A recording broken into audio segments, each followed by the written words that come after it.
In this video, I will show you how to write and graph the equation of an ellipse, even if the center of the ellipse is not 0, 0. Here are a few things we know about the equation of an ellipse. We have to keep in mind that sometimes ellipses are stretched horizontally. This is called the major axis going the long way. So sometimes the major axis is horizontal, and sometimes the major axis is vertical. So the way the equation of an ellipse is set up, you will have x minus h squared over a squared plus y minus k squared over b squared is equal to 1. Now the h and the k are the center of the ellipse. Now a squared and b squared are constants. A is always the biggest number. Okay? A is the biggest.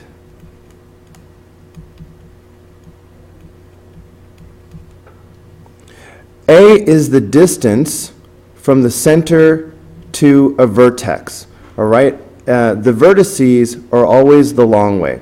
So if you measure the distance from the center to a vertex, all right, that distance is A. If you go the short way, it's called a covertex. All right, so these are co-vertices. This is a co-vertex. And if you measure the distance from the center to the covertex, that is called B. So of course B is always going to be shorter than A. Now, if the bigger number is with the x squared term, then that tells you that it's going to be longer in the x direction. So a horizontal ellipse is always going to have the bigger number with the x squared term. So looking at this blue version, where the major axis is vertical, notice that I have the a squared with the y term. That's because the bigger numbers with the y means that the long direction, the a value, is going to be in the y direction. So for this problem, this a value from the center to a vertex is going to be here. And the b value, which is always the short way, is going to be here. And again, this is a covertex.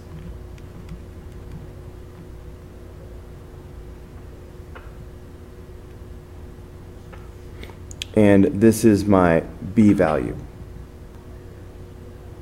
Now there's also something called a focus, which the foci always go the long way.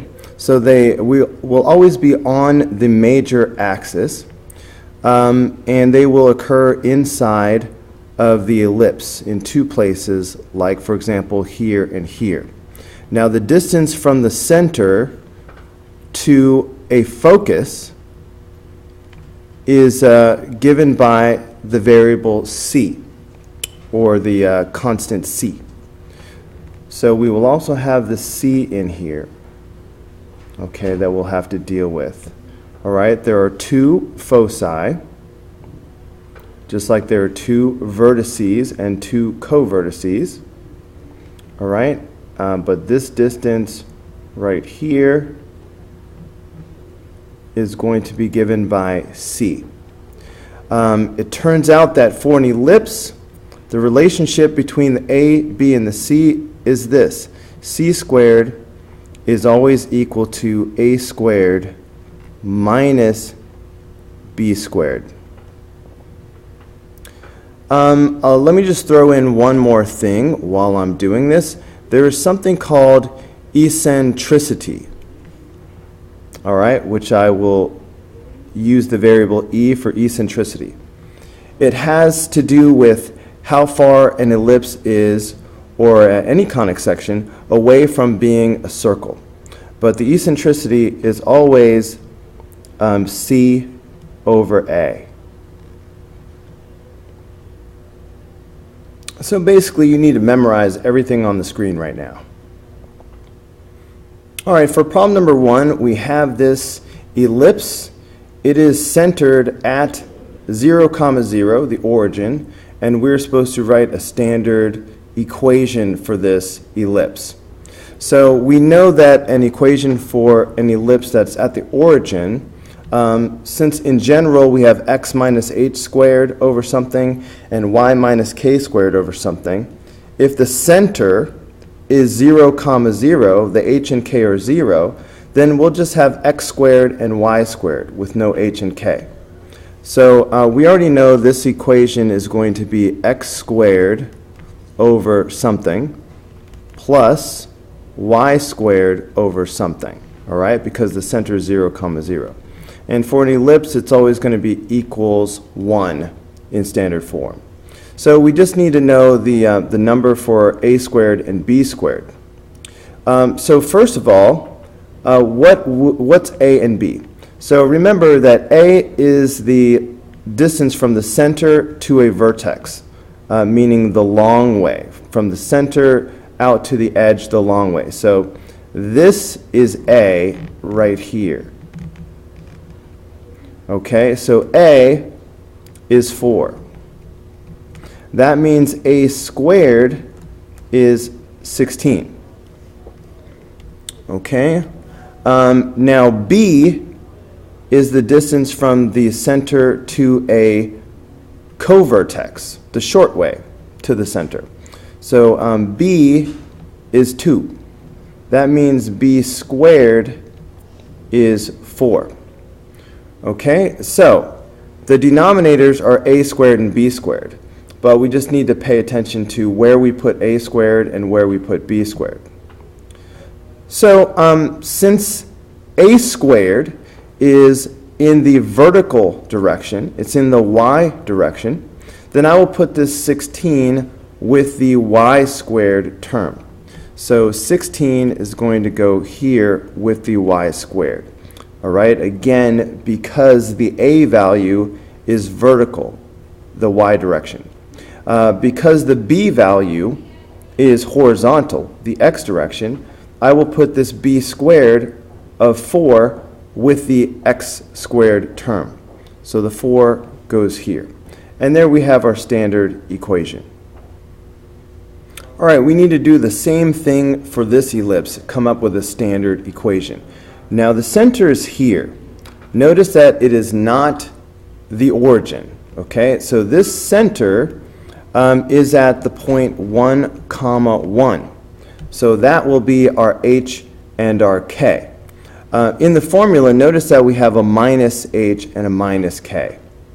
So in practice, that means when we build our equation, these numbers will always show up as the opposite of whatever they are inside the parentheses. So we are going to have in the numerator x minus h. So it's a positive one. I will have x minus 1 squared plus, and then y minus k, and again, so that'll be y minus 1 squared. For an ellipse, it's always going to be equal to 1. So because of the center, it gives us the numerators immediately. So now we just need to worry about the denominators, which will be a squared and b squared. Okay, so the a value is the distance from the center to a vertex. In other words, the center to the edge the long way. So I see that a is equal to 3. That means a squared is equal to 9. Now notice this a value is horizontal. It's going in the x direction. For that reason, I'm going to put a squared under the x squared numerator. So I'm going to put the 9 here. Okay, on the other hand, the b value is the distance from the center to a covertex. In other words, the center to the edge the short way. All right, so b is equal to 1, which means b squared is also equal to 1. So, of course, the b value is vertical, the y direction. That's why I'm going to put b squared in the denominator of the y term. So I'm going to take this 1 and I'm going to put it here. And that's it. That's how you write the standard form equation of this ellipse. Number 3, the a value is going to be the bigger one. So this must be a squared. So if a squared is 9, then a is 3. All right, the smaller one is going to be b squared. So if b squared is 1, then b is also 1. For the c value, we know that c squared is equal to a squared minus b squared for an ellipse. So c squared is going to equal 9 minus 1. C squared is equal to 8. C is equal to the square root of 8. But 8 is 4 times 2. So c is 2 root 2. The center is going to be 0, 0, because we just have x squared and y squared. The eccentricity is always the c value divided by the a value. So the eccentricity will be 2 radical 2 over 3. Now the vertices are going to come from the a value. So I'm going to take my a value of 3, and I'm going to notice that the a squared was with the y squared. That means when I do this 3, I'm going to do it in the y direction. So I'm starting at the center. I'm going to go up 3 and down 3. All right, this is the y direction. So that means that these are my vertices, 0, negative 3, and 0, 3.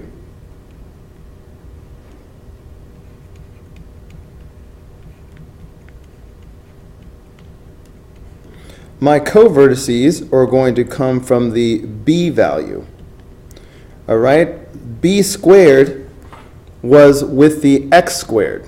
So I'm going to do my b value in the x direction. So that's why I'm going to go 1 right and 1 to the left. So these are my covertices, negative 1, 0, and 1, 0.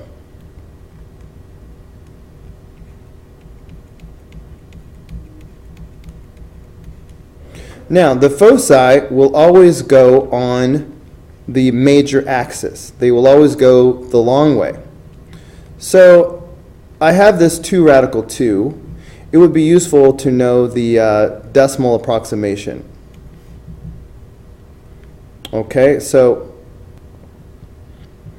2 radical 2 is approximately 2.8. So that just helps me graph it more accurately. So these foci are dangerously close to the vertices.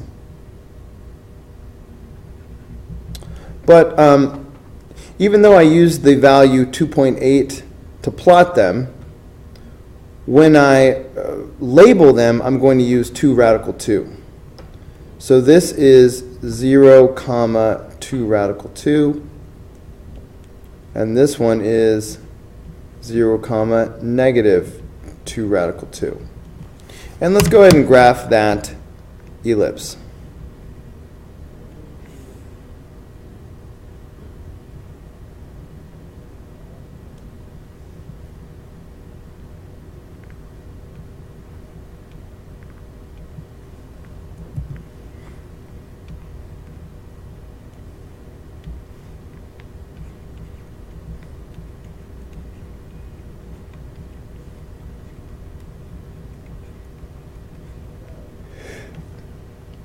Now, number 4 is a bit more interesting because the center is not going to be 0, 0. So the center is going to really be the opposite of these two numbers. So it's going to be positive 2, comma, positive 1. All right, it's the opposite of these two. So you know what? Let's go ahead and graph that right now. So the point 2, comma 1 is right here. This is the center. All right, everything else we do will be based on this number. Okay, of course, the a value is always going to be the bigger number. So that means a squared is this 9 here, which means that a is 3. Because the 9, the a squared, is with the x value, I'm going to do this plus or minus 3 in the x direction. Okay, so I'm going to do this horizontally. But I'm not going to do it from the origin. I'm going to do it from the center. So I'm going to go 3 to the right of the center, and I'm going to go 3 to the left of the center. So these will be my vertices. So we can see that this is the point 5, comma 1, and this vertex is negative 1, comma 1. Okay, those are my vertices.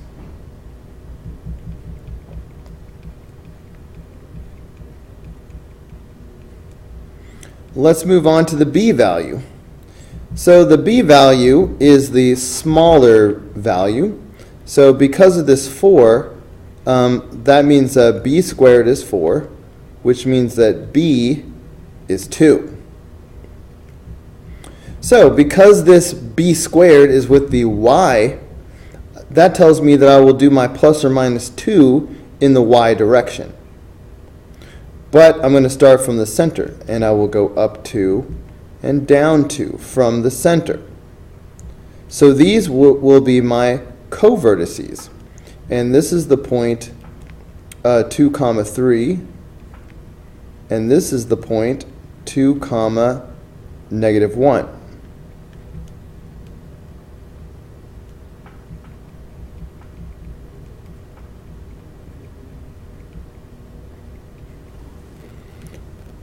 Okay, now we need the c value. We know that c squared is equal to a squared minus b squared for an ellipse.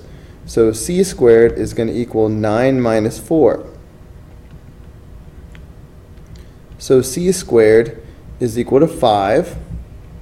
So c is equal to the square root of 5, which is approximately, let's see, square root of 5, 2.2. All right, that will help with the graphing later. But as far as labeling the c value, I'll just put radical 5. The e value is always the c value over the a value. So the eccentricity is radical 5 over 3. Okay, now we can use the c value to graph and label the foci. So I will start at the center, and because this is a horizontal ellipse, the major axis is in the x direction, my foci should be horizontal. So I'm going to go approximately 2.2 to the left and right of the center. Okay, so here's my center. So if I go 2.2 to the right, that's about here. And if I go 2.2 to the left, that's about here. Okay, now, what are these values though? I'm going to just draw an arrow. So it's tricky because I'm not going to use 2.2. I'm going to actually use the radical 5. So think about it. All of these points have the same y value. The y value is going to be 1. But the x value is going to be 2 plus radical 5. Because I graphed this by starting at 2, an x value of 2, and I went radical 5 to the right. Okay, that was that 2.2. So this x value plus radical 5, that's the x value of the focus. As I said, the y value is 1 because it is up 1. Similarly, this focus is going to have an x value of 2 minus radical 5 because we started at 2 and I went to the left radical 5. Okay, so minus radical 5. The y value is still 1. So these are the coordinates of my foci.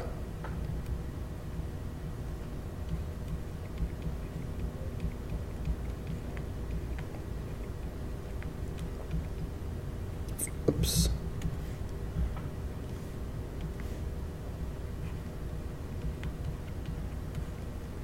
And let's go ahead and draw the ellipse.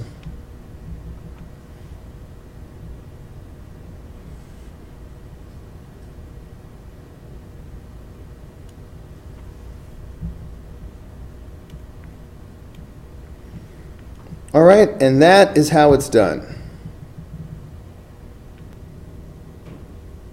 Now we are being asked to write an equation given vertices, covertices, or foci.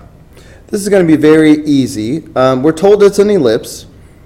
So look, the center is going to be 0, 0. I know this because looking at the vertices, it's 9 to the left, 9 to the right. That means 0 would be in the middle. Looking at the covertices, all right, it's negative 7, that's down 7, up 7. The middle would be 0, 0. So because I know that the center is going to be 0, 0, then I know that it's going to be x squared over something plus y squared over something. And it's always equal to 1 for an ellipse. Now also, they gave me the vertices. So because the vertices are positive and negative 9, that means that the a value is 9. And if a is 9, that means, okay, I'm saying this backwards. The a value is 9. That means that a squared must be 81. Now, how do I know whether to put the a squared, the 81, under the x squared or under the y squared? Well, look, each one of these points are an x and a y. So since this 9 is an x value, then I'm going to put the 81 with the x term. So the 81 goes here. Okay, now the covertices tell us what the b value is going to be. So the b value is going to equal 7, which means that b squared is equal to 49. And again, look at this thing. I've got x comma y. This 7 is a y value. So that tells me that the b squared, the 49, is going to go with the y term. So that's it. There's the equation for number 5. All right, number 6 will take a tiny bit more thought because the center is not going to be at 0, 0. To help us out, let's do a quick sketch.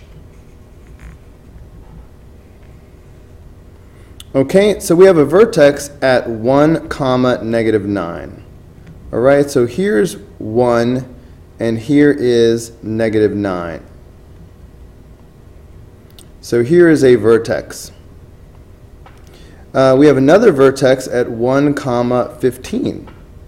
So 1, 15, all right, that's like right here. Okay, so 1, negative 9, 1, 15, all right, vertex. Now let's talk about the covertices. The covertices are at negative 4, 3. Okay, so All right, so this is -4. Okay, so -4, comma 3. All right, and 6, comma 3.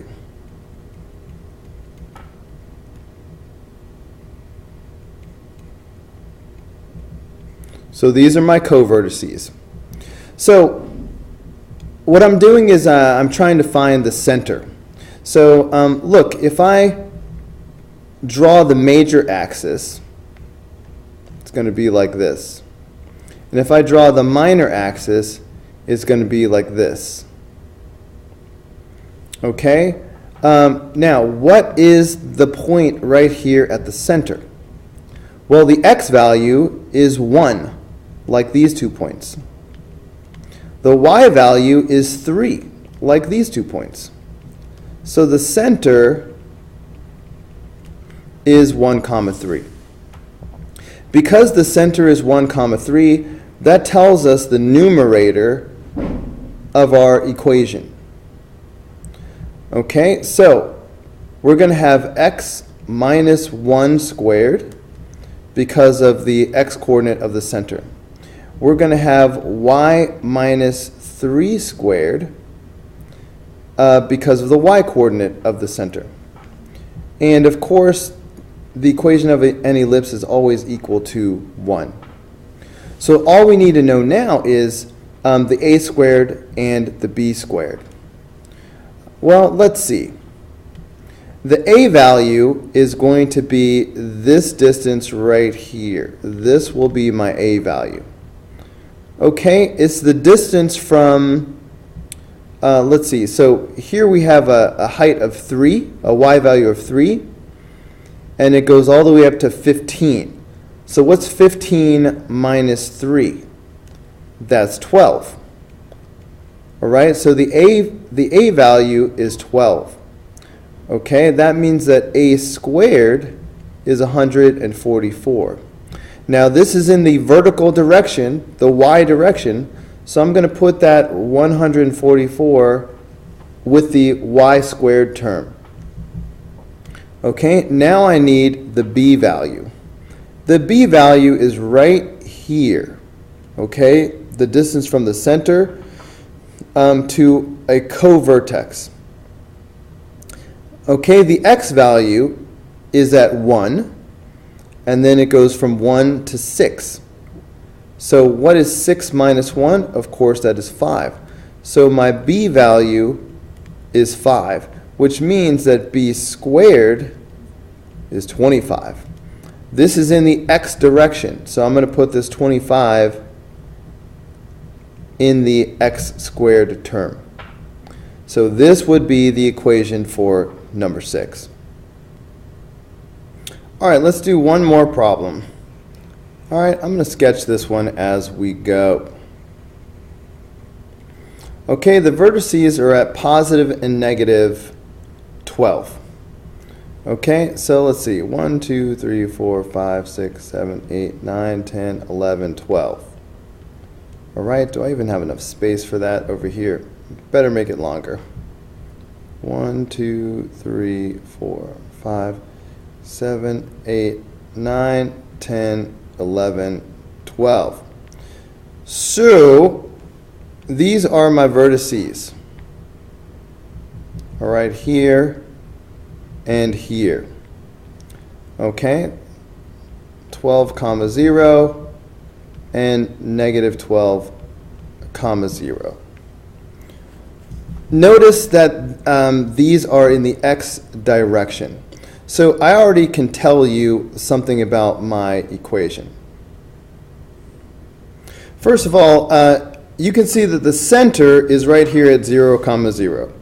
All right, it's 12 to the left, it's 12 to the right, and the points are right on the x-axis.